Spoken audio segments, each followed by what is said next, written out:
The moment Martha Holloway stepped off the train at Whispering Pines, Arizona Territory, 1883, she clutched her small satchel tighter and felt the familiar weight of sorrow pressing down on her shoulders. The journey from Boston had been long, but the journey from her old life to whatever lay ahead seemed infinitely longer. Through the haze of coal smoke and dust, she searched the platform for the man who would become her husband, a stranger whose letters had promised kindness, but whose face she'd never seen. The September sun beat down mercilessly, nothing like the gentle warmth of New England autumns she'd known all her life. Martha adjusted her black bonnet, a remnant of the mourning clothes she hadn't been able to bring herself to discard even after the appropriate time had passed. Her grief wasn't something that could be measured in days or months. It had become part of her, as familiar as her own reflection. "Miss Holloway." A deep voice called from behind her. Martha turned slowly, her heart pounding against her ribs. She'd prepared herself for disappointment, for a man old enough to be her father perhaps, or someone rough and unkempt. What she hadn't prepared for was the tall figure who stood before her now, hat in hand, the sun catching in his light brown hair. "Mr. Preston." She asked, her voice barely above a whisper. "Keaton Preston," he confirmed with a nod, "but most folks just call me Keat." His eyes, the color of a summer sky, studied her face with an intensity that made her want to look away. "Welcome to Whispering Pines." He didn't smile. Martha found that oddly comforting. She couldn't have borne false cheerfulness, not when her own smile felt like it had been buried alongside her family back in Boston. Instead, his expression was steady, patient, the face of a man who understood that some things couldn't be rushed. "Thank you for meeting me," she said formally, falling back on the manners that had been drilled into her since childhood. "My wagon's just over yonder," he said, gesturing toward the end of the platform. "Unless you'd prefer to rest a spell before heading to the ranch," Martha shook her head. "I'm quite ready to proceed, Mr. Preston." "Keat," he corrected gently. He reached for her satchel, his fingers brushing against hers for the briefest moment. The contact startled her, and she pulled her hand away quickly. If he noticed her reaction, he gave no sign of it. Instead, he lifted her satchel with one hand and offered her his other arm. "It's about an hour's ride to the ranch. The road can be rough in places." Martha hesitated before placing her gloved hand lightly on his arm. Through the layers of fabric, she could feel the solid strength of him. It had been so long since she'd touched another person, even in this most proper of ways, that the simple contact made her throat tighten. They walked in silence to the wagon, a sturdy vehicle with a team of 2 chestnut horses that stomped impatiently as they approached. Keaton helped her onto the wooden seat, then loaded her trunk and satchel into the back before climbing up beside her. "I've prepared a room for you at the ranch house," he said as he took up the reins. "My sister Sarah helped make it ready. She lives in town with her husband, the doctor, but she's eager to meet you." "That was kind of her," Martha replied automatically, her gaze fixed on the dusty road ahead, "and kind of you to arrange it." Keaton clicked his tongue, and the horses moved forward with a jolt that nearly sent Martha sliding against him. She caught herself and straightened, maintaining the proper distance between them. "I want you to know," he said after they'd left the small town behind and were traveling through open country dotted with scrub and cactus, "that I understand what it means to come to a strange place to start again." He paused. "Your letters told me some of what you've been through. I won't pretend to know the depth of it, but I want to say that there's no hurry about our arrangement." Martha turned to look at him then, truly look at him for the first time. His profile was strong, his jaw shadowed with stubble, but it was the gentleness in his expression that caught her by surprise. "Our arrangement," she echoed. "You mean our marriage?" "Yes." He met her gaze briefly before returning his attention to the road. "We can take time for you to get settled, to be sure this is what you want." A small, unwelcome spark of gratitude flickered inside her. Martha quickly extinguished it. She couldn't afford to feel grateful or relieved or anything at all. Feeling had been her undoing once before. "That won't be necessary, Mr. Preston. I've made my decision, and I'm not one to go back on my word." His hands tightened almost imperceptibly on the reins. As you wish, Miss Holloway. They fell into silence again, the only sounds the creak of the wagon wheels and the steady thud of hooves on packed earth. Martha watched the unfamiliar landscape pass by, so different from the green hills of Massachusetts. The vastness of it frightened her a little, so much empty space, as if a person might simply disappear into it and never be found again. Perhaps that was exactly what she had come here to do. The Preston Ranch appeared on the horizon after nearly an hour's travel. Martha saw first the windmill, its metal blades glinting in the afternoon sun, then the sprawling ranch house built of timber and stone. As they drew closer, she could make out the barn, the corral where several horses grazed, and what looked like a bunkhouse set some distance from the main house. "It's larger than I expected," she said, breaking the silence at last. "My father started with nothing," Keaton replied, a note of pride in his voice. "Built it up over 30 years. When he passed 3 winters ago, it came to me to keep it going." He guided the horses toward the house. "It's a good life, Miss Holloway. Hard work, but good." Martha nodded, uncertain how to respond. In Boston, she had taught music to the daughters of wealthy families. What did she know of ranch life, of the harsh realities of the frontier? But then, that was precisely why she had come. To leave behind the life that had been shattered beyond repair. As the wagon rolled to a stop in front of the house, the door swung open and a woman emerged. She was perhaps in her early 40s, with a kind face and graying hair tucked beneath a simple cap. "This is Mrs. Turner," Keaton explained as he helped Martha down from the wagon. "She keeps house for me and she'll be here to help you get settled." "Welcome, Miss Holloway," Mrs. Turner said warmly, stepping forward to take Martha's hand between both of her own. "We're right pleased to have you here at last. Mr. Preston's been counting the days since your letter arrived saying you were coming." Martha felt heat rise to her cheeks and glanced at Keaton, who looked distinctly uncomfortable. "Mrs. Turner has a way of making a person feel welcome," he said, clearing his throat. "If you'll excuse me, I'll see to your trunk." As Keaton carried her trunk into the house, Mrs. Turner led Martha inside, chattering about the journey and the weather, and how she'd prepared a special supper to welcome the bride-to-be. Martha followed in a daze, taking in the unexpectedly comfortable interior of the ranch house. The main room was spacious, with a stone fireplace at one end and sturdy, well-made furniture arranged throughout. There were bookshelves filled with volumes, a sight that made Martha's heart lift slightly, and colorful rugs on the plank floors. "Your room is this way, dear," Mrs. Turner said, leading her down a hallway. "Mr. Preston had it done up special, new curtains and everything." The bedroom was indeed prepared with care. A large bed with a quilt in shades of blue and green dominated the space. There was a dressing table with a mirror, a wardrobe, and a washstand with a ceramic basin and pitcher. The curtains at the window matched the quilt, and a small vase of wildflowers sat on the bedside table. "It's lovely," Martha said, genuinely surprised. "Mr. Preston was very thoughtful." "He's a good man, Miss Holloway," Mrs. Turner said, watching Martha's face carefully. "Maybe not one for fancy words or city ways, but a good man with a kind heart." Martha nodded, suddenly overcome with fatigue. The long journey, the strain of meeting her future husband, the reality of her new life, it all pressed down on her like a physical weight. "Would you like to rest before supper?" Mrs. Turner asked, noticing Martha's pallor. "There's time enough." "Yes, thank you," Martha said gratefully. "Just for a little while. I'll call you when the meal's ready." Mrs. Turner patted her arm maternally. "And don't you worry about a thing. Everything's going to be just fine." When the older woman had gone, Martha sank onto the edge of the bed, removed her bonnet, and buried her face in her hands. The tears she had held back for so long threatened to break through, but she fought them down. Tears would not change what had happened, would not bring back what she had lost. She had made her choice, and now she must live with it.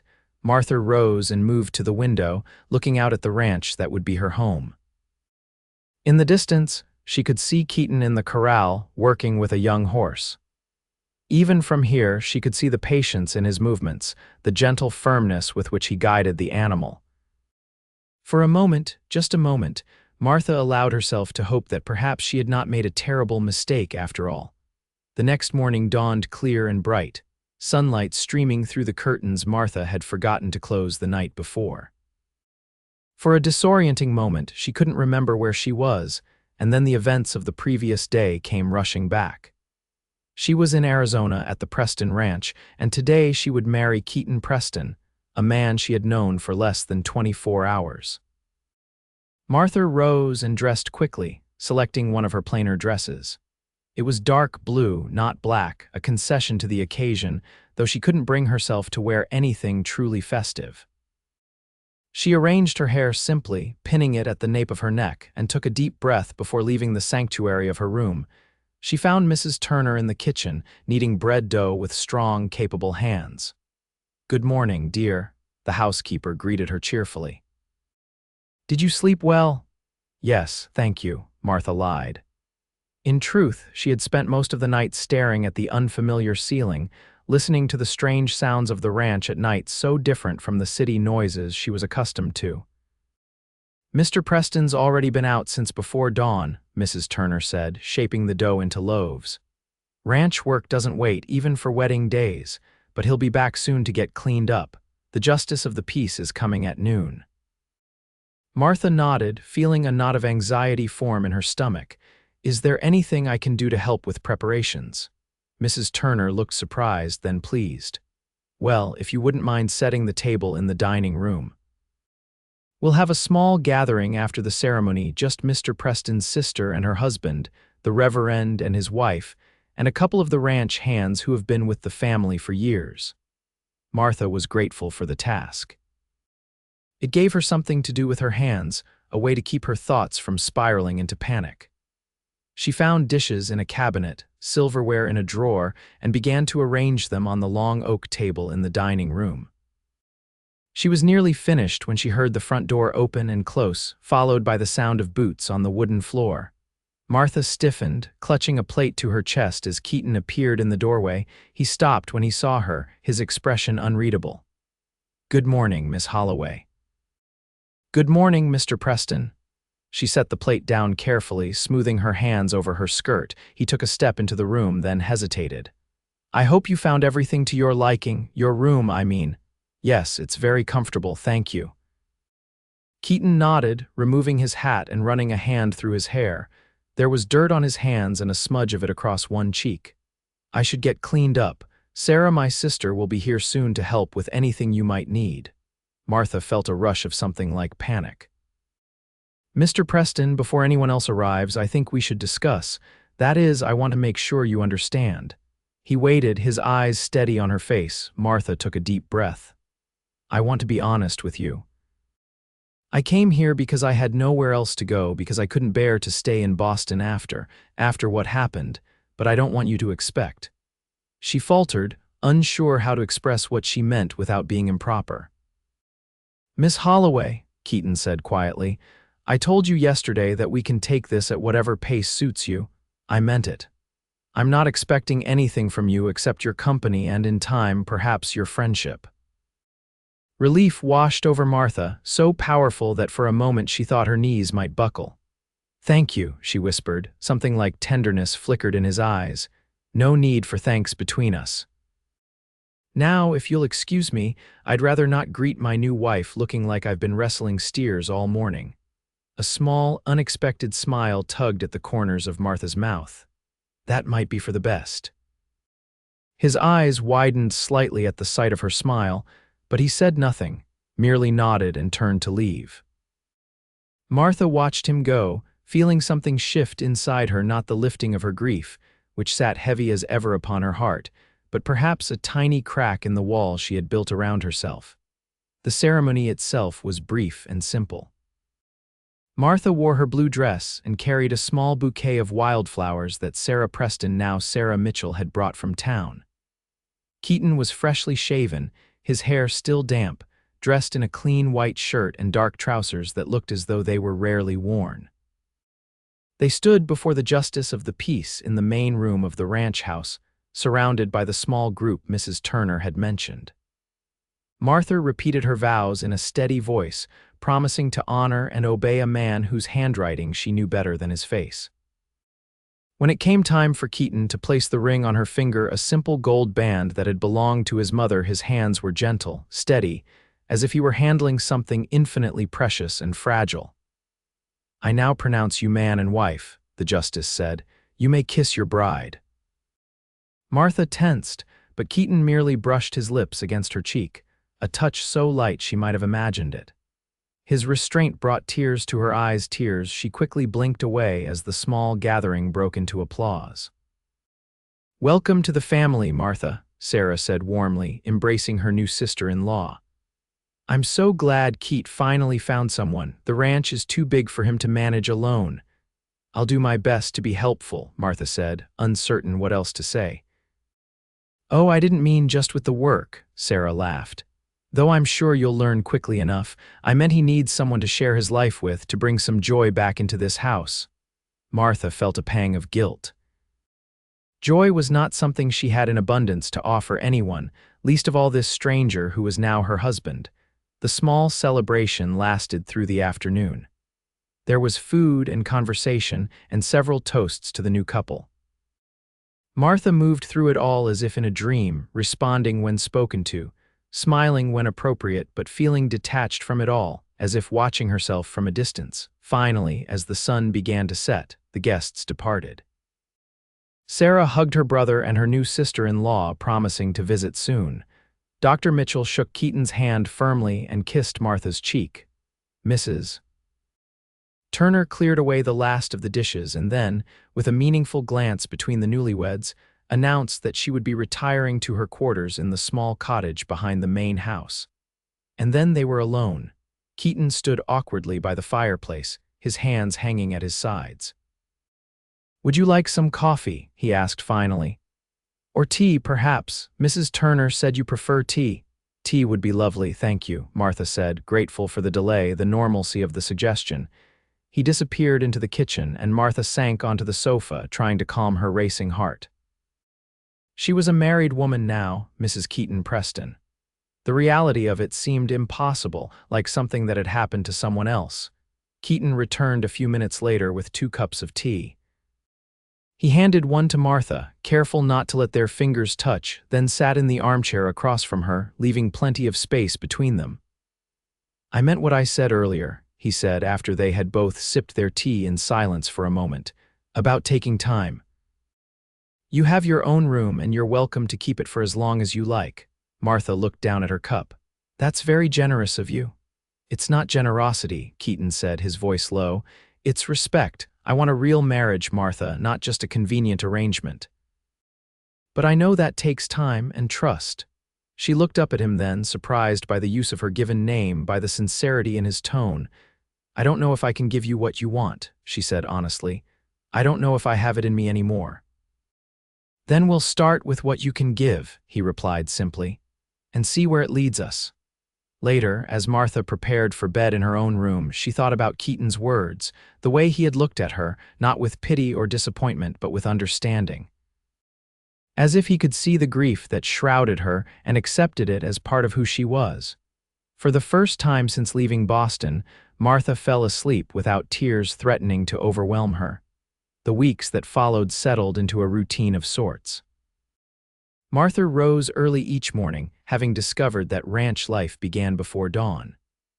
She learned to cook on the large cast iron stove under Mrs. Turner's patient guidance, to mend clothing torn in the course of ranch work, to tend the small vegetable garden behind the house.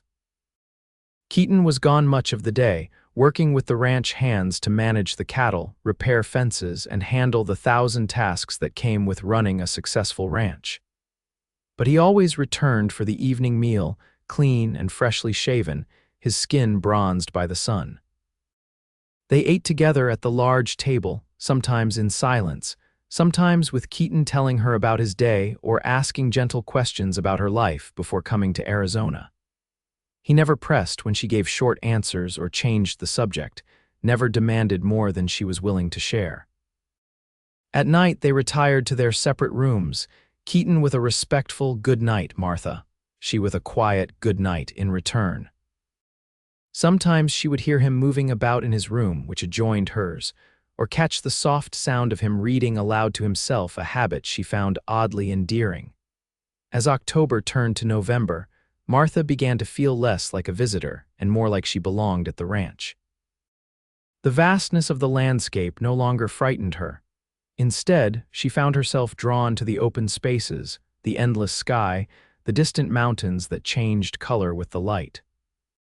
One afternoon, as she was hanging laundry on the line behind the house, Keaton approached, leading a gentle-looking mare with a white blaze on her forehead.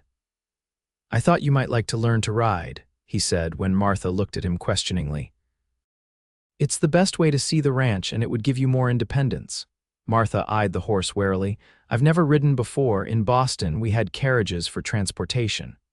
"Starlight here is as steady as they come," Keaton assured her, patting the mare's neck. "I trained her myself." "She won't give you any trouble." Martha hesitated, then set down the laundry basket. "I suppose I should learn if I'm to be a proper rancher's wife." Something flickered in Keaton's eyes at her words. "Is that what you want to be, a proper rancher's wife?" The question caught her off guard. I don't know what else I would be now that we're married." Keaton stroked the mare's nose thoughtfully. "I reckon you could be whatever you want to be, Martha. Wife or not, you're still your own person." The words stirred something in her, a feeling she couldn't quite identify. "Show me how to ride, then," she said, stepping forward. Keaton's smile was like the sun breaking through clouds.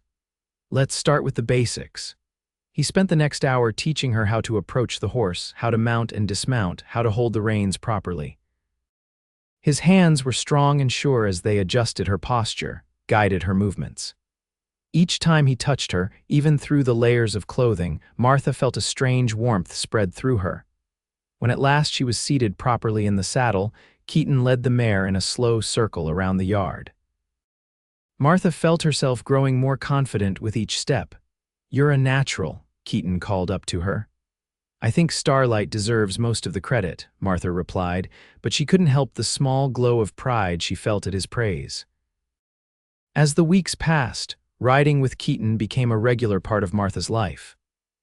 On Sundays, when the ranch work was lighter, they would ride out together, Keaton showing her the boundaries of Preston land, the best spots for wildflowers in spring, the creek where he had fished as a boy. During these rides, Martha found herself sharing more about her life in Boston, her love of music, the students she had taught, the books she had enjoyed. She still couldn't bring herself to speak of the tragedy that had driven her west. But Keaton never pressed her on it, never asked for more than she was willing to give. One Sunday in early December, they rode to a ridge overlooking a valley where a herd of Preston cattle grazed. The day was unusually warm for the season, the sky a clear, brilliant blue. "It's beautiful," Martha said, taking in the view. "I never imagined the West could be like this. In Boston, people talk about it as if it's nothing but dust and danger." Keaton chuckled. "There's plenty of both, to be sure, but there's beauty too if you know where to look." They dismounted to rest the horses, settling on a flat rock that caught the winter sun. Martha pulled her shawl more tightly around her shoulders, more from habit than necessity. "May I ask you something, Martha?" Keaton said after they had sat in companionable silence for a while. She tensed slightly but nodded. "Of course. Why do you still wear morning clothes?" "It's been nearly a year since you arrived, and you mentioned in your letters that your parents passed more than 2 years ago." Martha looked down at her dark dress, at the black shawl around her shoulders. She hadn't even realized she was still dressing in mourning. It had become so much a part of her that she didn't think about it anymore. "I suppose I haven't thought about changing," she said slowly. It felt disrespectful somehow. Keaton was quiet for a moment. "My ma used to say that the dead don't care what we wear, only how we live. That the best way to honor those we've lost is to keep living as fully as we can." Martha felt tears prick at her eyes. "It wasn't just my parents," she whispered, the words emerging almost against her will. Keaton didn't speak, didn't move, just waited patiently for her to continue. "I had a brother," Martha said, her voice barely audible. "Michael, he was younger than me by 2 years. We were very close." She took a shuddering breath. "There was a fire. Our parents were already gone, father from heart trouble, mother from pneumonia the following winter. Michael and I were living in the family home. It started in the night, in the kitchen. The words came faster now, tumbling over each other.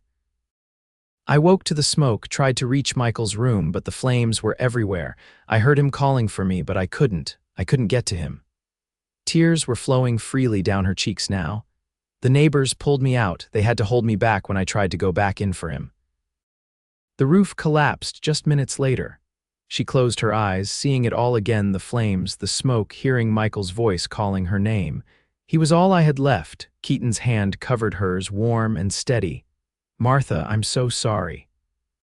"The worst part," she continued, unable to stop now that the dam had broken, "is that I lived. Why did I live when they all died? What right do I have to happiness, to a new life, when Michael will never have the chance?" "Martha, look at me," Keaton said, his voice gentle but firm. She raised her eyes to his, expecting to see pity, but finding instead a deep understanding that took her breath away. "Surviving isn't something to feel guilty about," he said. "It's a responsibility, to live well, to honor those who can't." "How can you know?" she asked, her voice breaking. "Because I lost my parents and my younger brother too," Keaton said quietly. "Thomas, he was 16 when the fever took him. I was out on the range when it happened. Didn't even get to say goodbye." Martha stared at him, seeing him truly for the first time. The sadness in his eyes wasn't new, it had been there all along. She just hadn't recognized it because it matched her own so perfectly. "I never knew," she whispered. "I didn't want to burden you with my grief when you were carrying so much of your own," Keaton said. "But I want you to know that I understand, Martha. I understand what it's like to wonder why you were spared when someone you loved wasn't." Impulsively, Martha turned her hand under his, lacing their fingers together. "How did you learn to live with it?" Keaton's fingers tightened around hers. "Day by day, some harder than others. I focused on the ranch, on making it something my parents would have been proud of, something worthy of the sacrifices they made." He paused. "And I remembered what my father always said, that life is for the living, that we honor the dead best by living well." Martha looked out over the valley, the cattle grazing peacefully, the distant mountains touched with snow. It was so different from Boston, from the life she had known. Yet somehow, sitting here with Keaton, his hand warm in hers, she felt more at peace than she had in years. "Thank you," she said softly, "for understanding, for waiting." Keaton brought their joined hands to his lips, pressing a gentle kiss to her knuckles. "I would wait forever for you, Martha." The simple declaration, spoken with such certainty, made her heart swell with an emotion she had thought long buried. Not happiness exactly, but something close to it. A warmth, a possibility. As they rode back to the ranch that afternoon, Martha found herself noticing things she had overlooked before, the way the winter sunlight gilded Keaton's hair, the strength in his shoulders, the gentleness in his hands as he guided his horse. For the first time, she allowed herself to really look at the man who was her husband, to see him not as the solution to her desperate situation, but as a person in his own right. A person who had suffered as she had, and who had found a way to keep living. That night, after supper, Martha went to her room and opened the trunk she had brought from Boston. At the bottom, beneath the dark dresses and shawls, was a package wrapped in tissue paper. She lifted it out carefully and unwrapped it, revealing a dress she had packed on impulse, a dress of soft blue-green, the color of the ocean on a clear day. It had been her favorite before grief had drained the color from her world. Martha held it up, letting the fabric shimmer in the lamplight. Then, with a deep breath, she began to undo the buttons of her dark dress. The next morning, when Martha entered the kitchen wearing the blue-green dress, Mrs. Turner dropped the spoon she was holding with a clatter. "Why, Mrs. Preston," the housekeeper exclaimed, her eyes wide. "Don't you look lovely this morning?" Martha felt her cheeks warm. "Thank you, Mrs. Turner. I thought it was time for a change." "And right you are," Mrs. Turner said, beaming. "Just wait until Mr. Preston sees you. He'll be struck dumb, I'd wager." As if on cue, the back door opened and Keaton stepped inside, stomping the dust from his boots. He looked up, saw Martha, and froze. "Good morning," Martha said, suddenly shy under his intense gaze. "Good morning," he replied, his voice rough. That color suits you." It wasn't eloquent, but the admiration in his eyes made Martha's heart beat faster. "Thank you. I thought it was time to start living again. Understanding dawned in Keaton's eyes, followed by a smile that transformed his face. "I'm glad," he said simply, "Mrs. Turner looked between them, a knowing expression on her face. "I'll just go see to the laundry," she said, though it was barely past breakfast time. "Take your time with your coffee."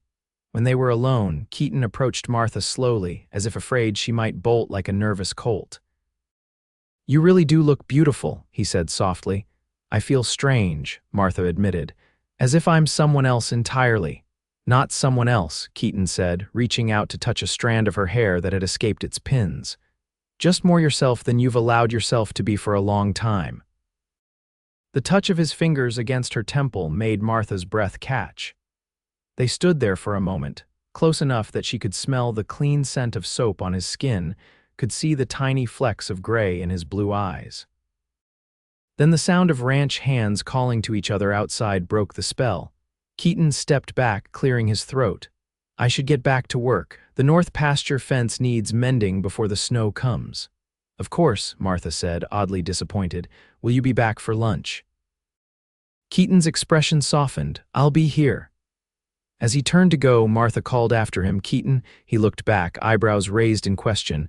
"Be careful out there," she said, surprised at her own concern. His smile was like sunshine. "Always am, Martha, always am." The days that followed brought a subtle shift in their relationship. Martha began to wear colors again, not bright, festive shades, but soft blues, greens, and lavenders that felt like a gentle reawakening after the long winter of her grief.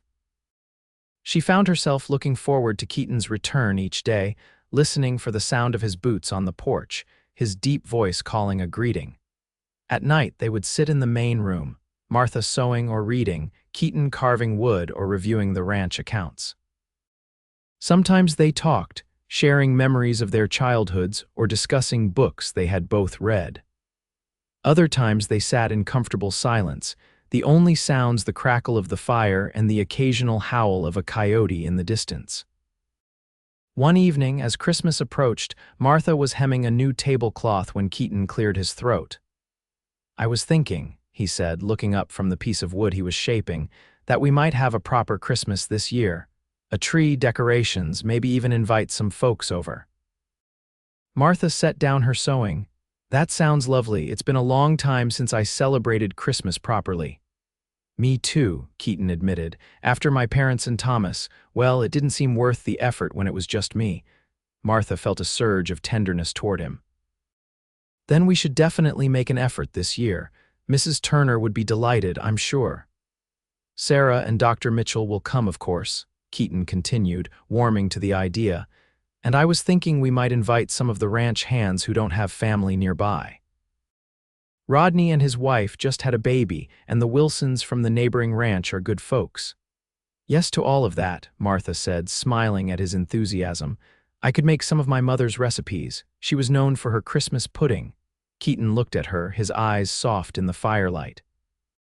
"I'd like that, to share a bit of your family traditions." "And yours as well," Martha said. "What did your mother usually prepare for Christmas dinner?" They spent the rest of the evening planning, their excitement growing with each idea.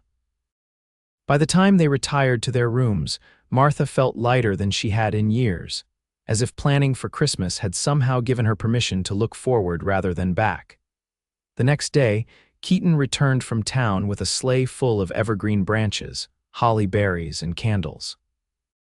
Martha and Mrs. Turner spent the afternoon decorating the house, filling it with the scent of pine and the warm glow of candlelight. When Keaton came in for supper, he stopped in the doorway, taking in the transformation.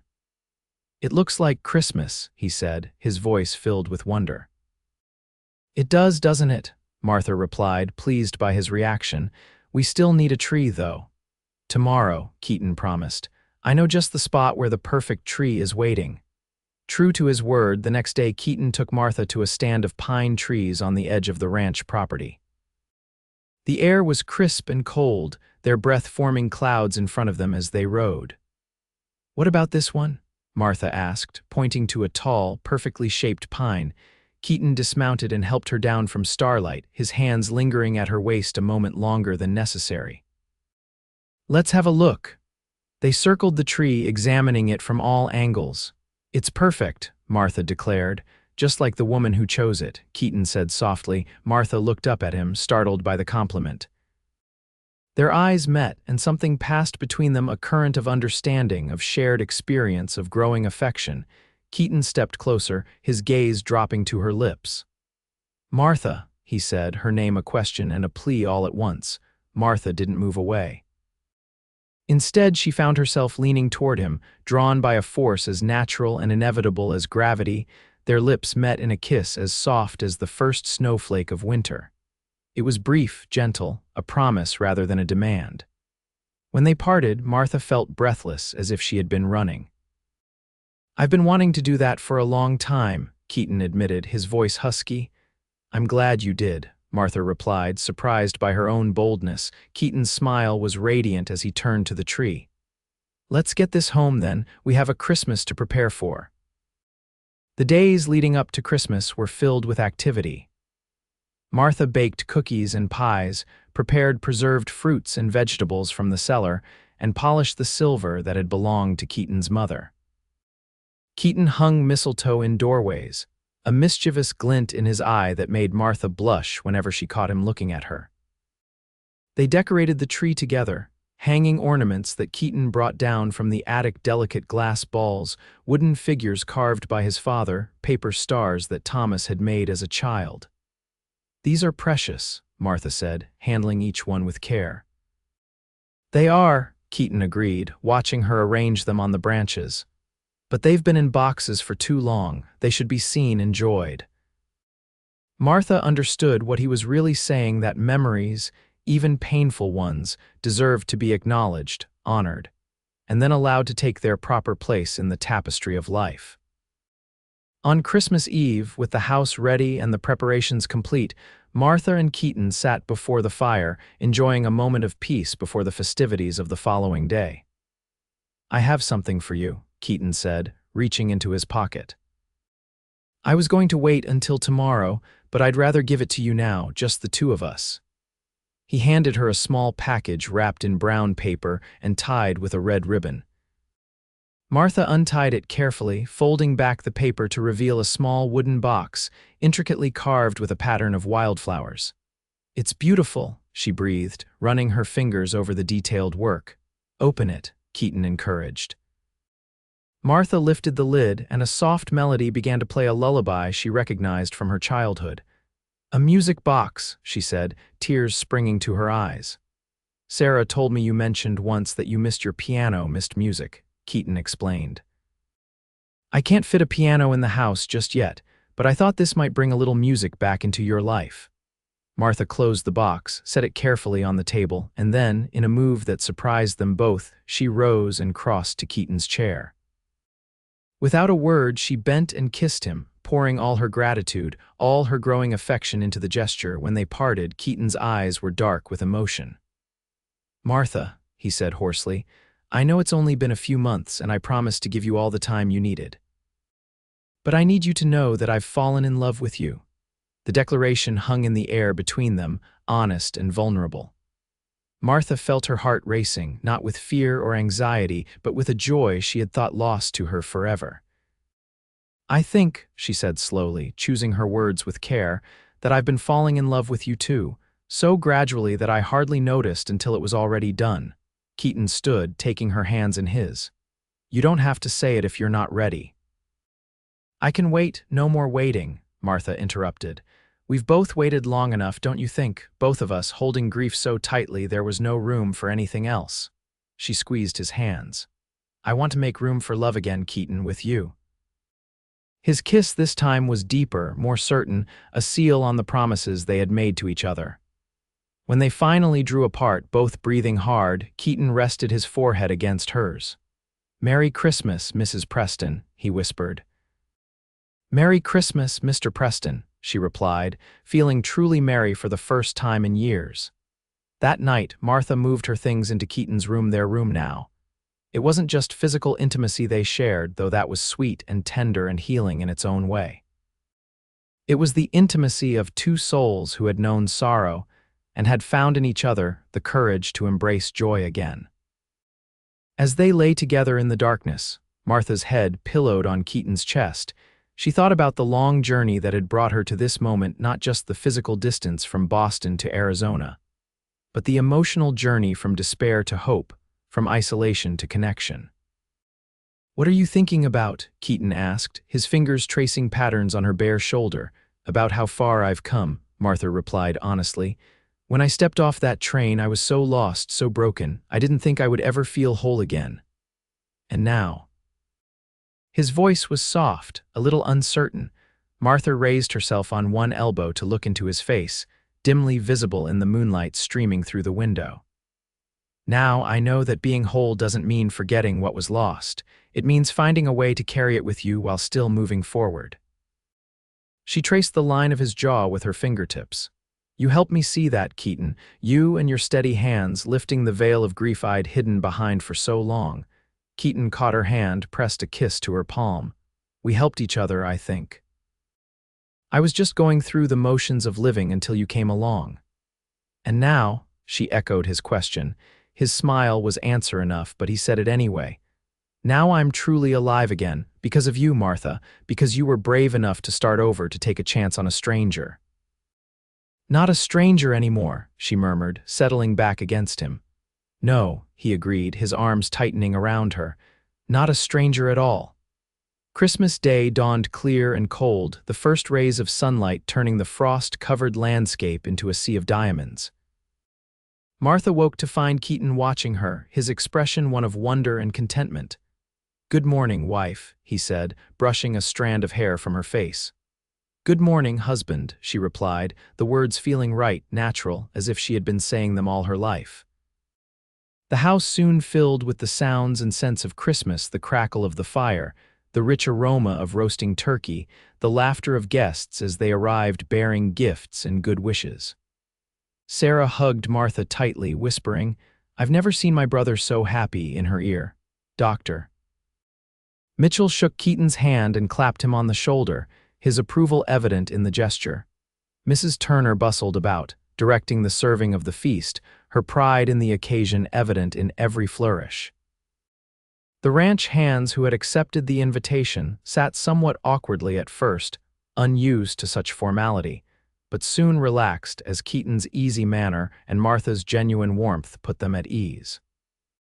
After dinner, as the guests gathered in the main room for coffee and dessert, Keaton stood and tapped his glass for attention. "I want to thank you all for sharing this day with us," he began, looking around at the assembled faces. "It means a great deal to Martha and me to have you here to fill this house with laughter and friendship." He paused, his gaze finding Martha's. "Some of you know that it's been a difficult few years for both of us. We've each lost family, faced hardships that seemed impossible to overcome." A murmur of sympathetic agreement ran through the room. "But standing here today, looking at my beautiful wife, at all of you who have become our extended family, I'm reminded that life has a way of surprising us." Keaton raised his glass. "To new beginnings, to the family we're born with and the family we choose, and to finding joy even after the darkest nights." "Here, here," Dr. Mitchell called, raising his own glass. As the guests drank to the toast, Keaton moved to Martha's side, slipping an arm around her waist. "Was that all right?" he whispered. Martha leaned into him, drawing strength and comfort from his solid presence. "It was perfect," she assured him. "Everything about today has been perfect." The remainder of the winter passed in a blur of domestic contentment. Martha and Keaton settled into their life together, learning each other's habits, preferences, the small details that make up a shared life. They still had moments of sadness, days when memories of those they had lost would catch them unawares, but they faced those moments together now, supporting each other through the difficult times. As spring approached, bringing with it the promise of new life, Martha found herself watching the calendar with a mixture of anxiety and hope. When she missed her monthly course for the second time, she knew for certain. She waited for the right moment to tell Keaton, wanting the occasion to be special. One evening in early April, as they sat on the porch watching the sunset paint the sky in shades of gold and crimson, Martha took his hand. "Keaton," she said softly, "I have news." He turned to her, eyebrows raised in question. "We're going to have a baby," Martha said, her voice steady despite the flutter of her heart. "In late autumn, I think." Keaton's expression shifted from surprise to wonder to joy so pure it brought tears to Martha's eyes. "A baby," he repeated, as if testing the word. "Our baby." "Yes," Martha said, laughing through her tears as he pulled her into his arms. "Are you happy about it?" he asked, drawing back to search her face. "Truly happy." Martha thought about the journey that had brought her to this moment, the grief that had driven her west. The man who had shown her that life could still hold joy, the love that had grown between them like a tender shoot pushing through hard, packed earth. "Truly happy," she confirmed. "A little frightened, but mostly happy." Keaton placed a gentle hand on her still flat stomach. "Our child will know love," he promised. "And they'll know about their grandparents, about Uncle Thomas and Uncle Michael, all the people who should be here but aren't." Martha covered his hand with her own. "Yes," she agreed. "They'll know where they came from, the love that came before them. And the love that will always surround them," Keaton added, pulling her close again. As the sun dipped below the horizon, casting long shadows across the land, Martha thought about the letter she had written so many months ago, a desperate plea from a woman who had lost everything, who had seen no future for herself. She thought about the man who had answered that letter, offering not just marriage but patience, understanding, and eventually a love that had helped her find her way back to herself. The West had not been what she expected. It had been harder in some ways, more beautiful in others. But most of all, it had been the place where she had learned that grief, no matter how heavy, was not the end of the story. That life continued with all its pain and all its promise. That love could find you even when you weren't looking for it, could heal you even when you thought yourself beyond healing. Martha leaned her head against Keaton's shoulder, feeling the steady beat of his heart, the strength of his arm around her.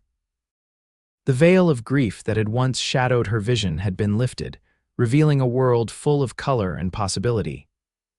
And as the first stars appeared in the darkening sky, Martha Preston looked toward the future with hope in her heart and the steady hand of the man she loved holding hers.